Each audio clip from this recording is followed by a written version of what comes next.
அனைவருக்கும் என் இனிய வணக்கம். பன்னெடுங்காலமாக புதிதாக தோன்றுகின்ற மதங்கள் எல்லாம் ஆதி மதமாகிய இந்து மதத்தை அழிப்பதற்காக மிகவும் பிரயத்தனப்பட்டிருக்கின்றன. இந்த மதங்கள் எல்லாம் என்று தோன்றியது என்பதை சரித்திரம் சொல்லுகிறது. ஆனால் இந்து மதம் என்று தோன்றியதென்றே தெரியாது. அந்த அளவுக்கு அது பழமையானது. அதற்கு முடிவும் கிடையாது அப்படின்றது நிதர்சனம். அப்படிப்பட்ட ஒரு மதம் மற்ற மதங்களையும் அனுசரித்து அவர்களுடைய நம்பிக்கைகளையும் மதித்து நடந்து கொள்கிறது. அந்த குணம் இந்து மதத்துக்கே உரியது. இப்போ இந்த மதத்தை அழிச்சிட்டு என் மதம்தான் பெருசு அப்படின்னு நிலைநாட்ட துடித்த ஒரு கதையைத்தான் நாம் இப்போ பார்க்க போகிறோம். திருப்பெருந்துறையில் சில காலம் இறைப்பணி செய்தருடைய மாணிக்க வாசகர் சிவபெருமான் எழுந்தருளிலுள்ள பிற தலங்களையும் வணங்கி வழிபட்டார்.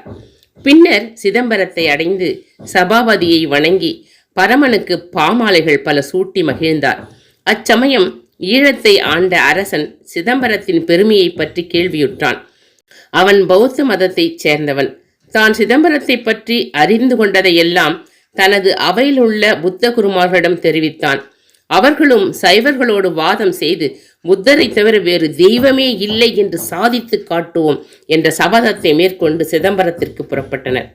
ஈழத்து அரசனும் தன் ஊமை மகளோடு தில்லையை அடைந்தான்.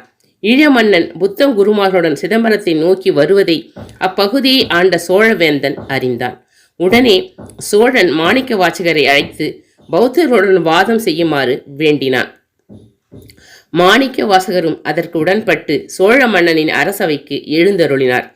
மாணிக்க வாசகர் சாக்கியருடன் வாதம் செய்து அவர்கள் கேட்ட கேள்விகளுக்கெல்லாம் தக்க விடையளித்து அதிசயத்திலே அவர்களை வாயடைத்து போகச் செய்தார்.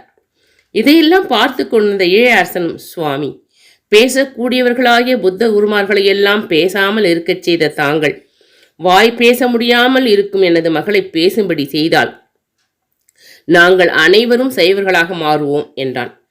வாதவூரடிகளும் பௌத்தர்கள் கேட்ட வினாக்களுக்கு விரிவான விடையளிக்குமாறு ஊமையான அந்த பெண்ணிடம் கூறினார். அந்த பெண்ணும் சிவபெருமானின் திருவுருளால் வாய் திறந்து பேசியதோடு மட்டுமல்லாமல் பௌத்தர்களின் வினாக்களுக்கும் தக்க விடையளித்தாள். இந்த அற்புதமான நிகழ்வை கண்ணார கண்ட பௌத்தர்களும் ஈழ அரசனோடு திருநூறு தரித்து உத்ராட்சம் பூண்டு சைவர்கள் ஆனார்கள். என்னே சிவபெருமானின் திருவிளையாடல்! மேன்மைகொள் சைவ நீதி விளங்குக உலகமெல்லாம். சிவாய நம.